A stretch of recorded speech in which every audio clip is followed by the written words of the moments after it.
a story. There was a professor who was lecturing to his class about perception. He asked the class what human organ expands 10 times its size when stimulated. A young lady in the front of the class stood up and admonished the professor for being so crude and inappropriate. But in the back of the room, a student stood up and said, "The eyeball." The professor said, "Yes, it is the eyeball that expands 10 times when stimulated." And young lady, you obviously didn't do your homework. You have a dirty mind, and when you get married, you're going to be greatly disappointed. There seems to be a perception in this country that we are in a constitutional crisis, that nothing is getting done in Washington, D.C. Let me remind you that the only constitutional crisis is with the Democrat Party in control of the House of Representatives, and the only thing they've done this year is to impeach the president. Now, come 2020, that vote on impeachment is going to come back and bite them in the butt when the Democrats lose control of the House of Representatives.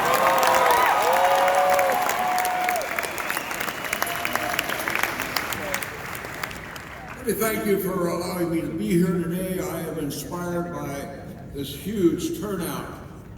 Turning Point USA has really rocked this country. It continues to grow and inspire young people and to set an example for the future. We had Charlie Kirk and his group out in Arizona, where I live, at Grand Canyon University. And we had several thousand students just rocking and rolling. And that is inspiring to me to be here. You know, I think it's time to bring civility back to the Congress by electing conservatives in 2020.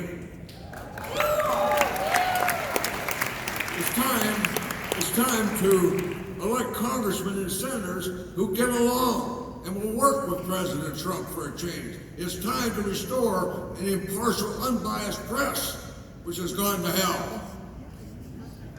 You have the power to force that change by showing up, making noise, and electing conservatives. In England, there's a zoo, which was a big attraction to the tourists because there happened to be a lion and a lamb that lived together harmoniously. One of the tourists asked the zookeeper, he says, "How does this lion and lamb live together so peacefully?" The zookeeper said, "Well, the problem is not with the lion, the problem is with the lamb.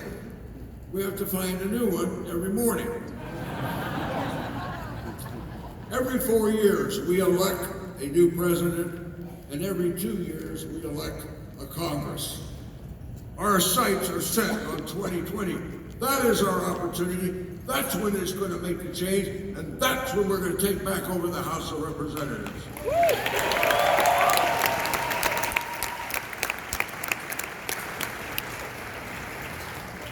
In spite of the toxic atmosphere in Washington, I've concluded that democracy is working.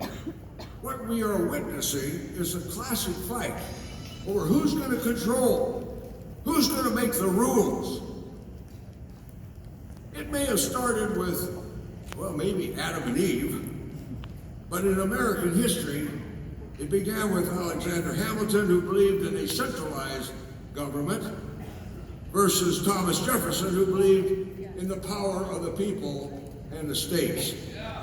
Closer to this country, or this century, it was John Maynard Keynes, the English economist, versus Dr. Milton Friedman's theory of the marketplace. We should not and we will not give up on America. Democracy is alive, well, and working, and it is a classic struggle of who will control. It's Jefferson versus Hamilton, Friedman versus Keynes, Republican versus Democrat, the Wall Street Journal versus the New York Times, Fox versus MSNBC, Hillsdale College versus Harvard, right versus left, conservative versus Republican. That is a classic struggle that we are under today. Let me take you back a little bit in history and talk about a man that I know intimately, my father, Senator Barry Goldwater.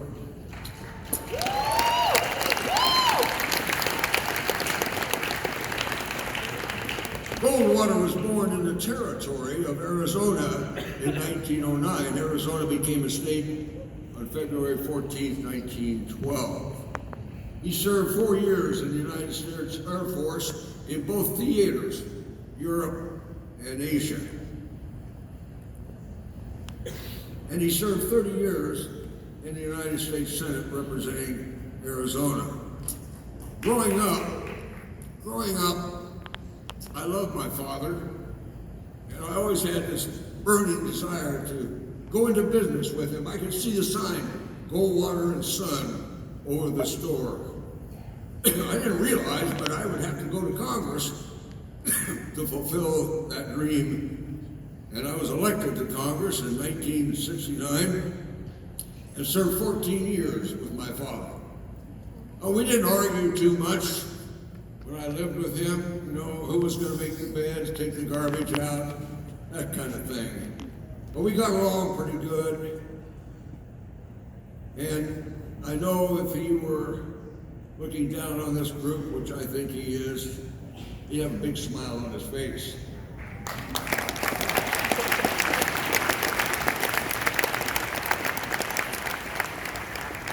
In 1960, he wrote the book Conscience of a Conservative. This book, which sold 3.5 million copies and continues to be read in some of our colleges today, and should be read in all of our colleges today, along with Ronald Reagan and William F. Buckley, helped launch the conservative movement of limited government, fewer taxes and regulations, free markets, personal responsibility, a strong defense, and charity for those in need. On September 11th, 1960, the Sheridan Statement was adopted at the home of William F. Buckley in Connecticut. It became the principle for the Young Americans for Freedom and the conservative movement. Just as happened in 1960, you are setting the conservative standard for your generation, and take it seriously. It is important. What we stand and what we believe. You ask a liberal what he believes, and the best he can come up with is compassion. The conservatives, the Republicans, stand for something. We have a philosophy of which we look at and judge the kind of legislation we want passed or not passed. That is the difference between our two parties. Goldwater was a tireless warrior in defending liberty. His legacy continues today with the Goldwater Institute. The Goldwater Institute is a free market policy research and litigation organization in Phoenix.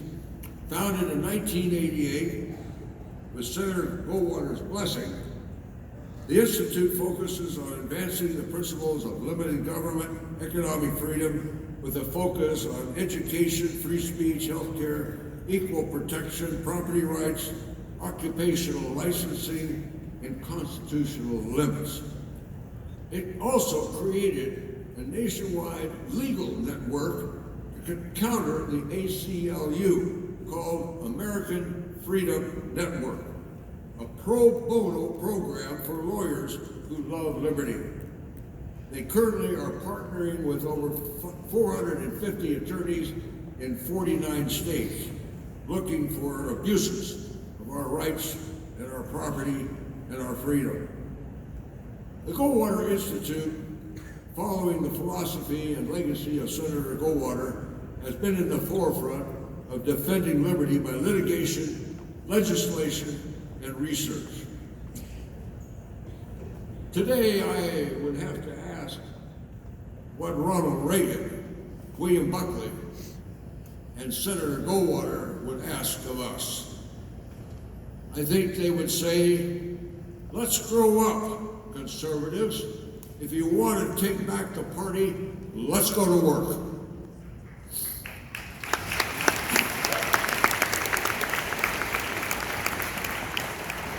Under President Donald Trump, we have economic prosperity, lower taxes, deregulation, strong national defense, and freedom as our message. Conservatives are not dead. We are alive and we are in the arena.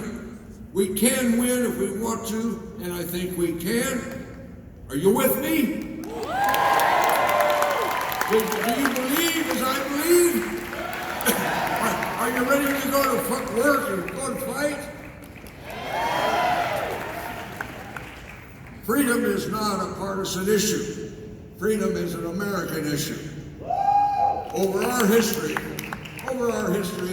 the liberals have moved this country to the left. It is time to move this country back to the right.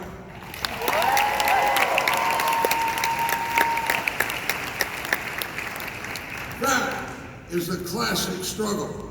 That is our mission, that is our goal, and that is our challenge. And God be with you, and Merry Christmas.